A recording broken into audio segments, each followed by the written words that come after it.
I mean, I agree, but I'm saying coming back with the right, but coming back with a false report don't mean everybody was wicked. Remember, he sent out 12 men. So 10 men came back with false reports. That don't mean the whole tribe was false. God did kill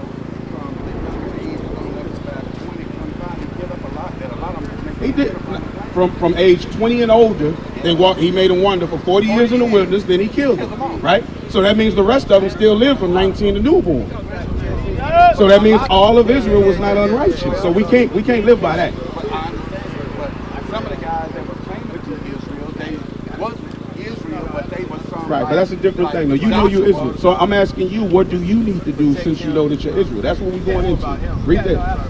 Deuteronomy chapter 10, verse 12. And now Israel, what doth the Lord thy God require of thee, but to fear the Lord thy God, to walk in all his ways, and to love him, and to serve the Lord thy God with all thy heart and with all thy soul, to keep the commandments of the Lord and his statutes, which I command thee this day for thy good. So what are the Israelites supposed to be doing? You're supposed to be keeping the law, statutes, and commandments. Yes, sir. Yes, sir. That's like right. Because now we keep these. Is this just a spiritual thing, or is this actual physical thing? It's supposed to be.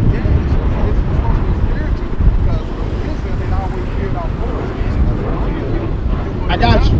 But the reminder was physical. Read that. The book of Numbers chapter 15, verse 38. Speak unto the children of Israel, The Gadites. and bid them that they make them fringes in the borders of their garments throughout their generation. It was never supposed to stop. Go ahead. And that they put upon the fringe of the border a ribbon of blue. So this ribbon of blue is on them. Go ahead. And it shall be unto you for a fringe, that ye may look upon it. That ye may what? Look upon it. So it's physical. These fringes are not a spiritual thing. Now they're spiritual. All that. You know what I want? Romans 7. Romans 7. Yeah. Romans 7 and 14. So the law itself is, watch this. The book of Romans chapter 7 verse 14. For we know that the law is spiritual. So keeping fringes is spiritual, but we wear them physically. You understand what I'm saying? So us being spiritual, if we want to be spiritual people, if any man think himself to be spiritual, what do you have to do? You got to keep the commandments, because the law is spiritual. So we cannot be spiritual people not keeping the Spirit of God. You understand? So how long have you been knowing that you got? You've been knowing for a minute. So what you? Yeah. Yeah. So what you gonna do then? You get up close. What you do? What you mean you doing your thing? Okay. And trying to go back into the garden and trying to eat right and eat stuff. In the garden, if they eat for the sake. I got you. But did he say the food is what's gonna make us spiritual? Well, it's not. It's certain food that's killing us, though, right? The foul food. The foul food. 30. Yeah. Watch this. Because it's not the food that makes you spiritual. 413. It's not the food. So we're not getting back into the garden. The garden is talking about the kingdom of heaven. Right. Us getting back into the garden is going to be based on the commandments that we're doing. Us doing the things that the Bible told us to do. That's how we get back into the garden. It's not the food. Watch this. Read that. This is the book of Ezekiel, chapter 4, verse 13. And the Lord said, even thus shall the children of Israel eat their defiled bread among the Gentiles. We living amongst the Gentiles now. What did he say we would eat in these lands? So it ain't about the food that we eating. All we can do is eat this food with a good conscience, right?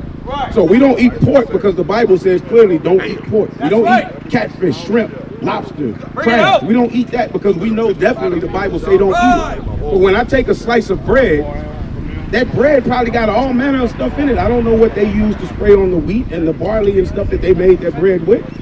But I eat it with a good conscience that is good bread, because that's the bread that I have to eat in this land. You understand what I'm saying? So the food, yeah, it messes our minds up, but what messes our minds up more than anything is not keeping the commandments of God. You understand? So like today is the Sabbath day.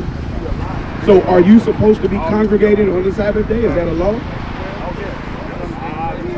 No, this is not congregating. We're in the streets teaching. A congregation means you go amongst the children to learn under the elders that are teaching. So I'm not an elder to be out here teaching you. I'm teaching you to help wake you up as a brother. But you've got a group or a body of people with a whole school, a congregation here, that you can go and sit amongst on the Sabbath day. And there's a purpose for it. Hebrews. Yeah, give me Hebrews chapter 10. Let me show you why. This is why it's important. Hebrews chapter 10, verse 25. It's very important that you have a congregation because it's two better than one. Why is that? Why is two better than one? I'll show you. Read that. This is the book of Hebrews, chapter 10, verse 25. Not forsaking the assembly of ourselves together, as the manner of some is. Because some people don't believe that they got to congregate. Right? Some people forsake it. Read. But exhorting one another. What do? Exhorting one another. So if you walking alone, how can anybody see you in the midst of sin and be able to say, bro, stop, you got to cut that out. That ain't what the scriptures say. Let's sit down and read so we get an understanding and help you to correct yourself. Or you there to see a brother going off. If you see me going off, what you supposed to do? Correct me. So when we see, we're there to make sure that we strengthen each other. Right. But if you walk in solo dolo, who's there to correct you? Read. And so much more. And so much more. As ye see the day approaching. So what day are we seeing approaching? The day of the Lord. That's Christ's return. And what's going to happen to anybody not found doing what they supposed to do in that day? They ain't going to make it, bro. Right. So that's what we telling you. Is that you already understand you Israel. Come on back up. Are you coming up? You already know you Israel, man. Keep these commandments, bro. All right.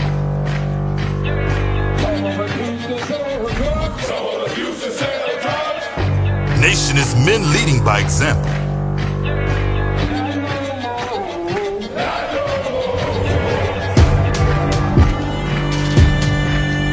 Nation is family.